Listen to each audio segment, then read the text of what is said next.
कि तोहरा राजा जी के दिलावा टूट जाई, तोहरा राजा जी के दिलावा टूट जाई।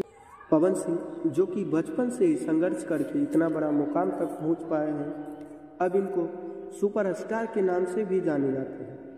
अब इनका कोई भी सॉन्ग हो एक दिन में मिलियन में व्यूज देखने को मिलता है।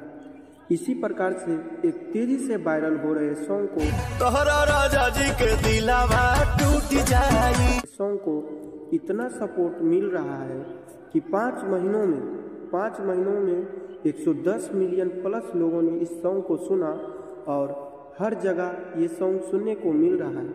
फुल वीडियो सॉन्ग देखने के लिए यूट्यूब पे सर्च करके आप लोग सुने और अपना प्यार दुलार जरूर दें। अगर आप चाहते हैं कि इसी प्रकार से भोजपुरिया लेटेस्ट जानकारी पाने के लिए चैनल को सब्सक्राइब करें और भोजपुरिया मगही गाने सुनने के लिए भी हमारे चैनल से जुड़े।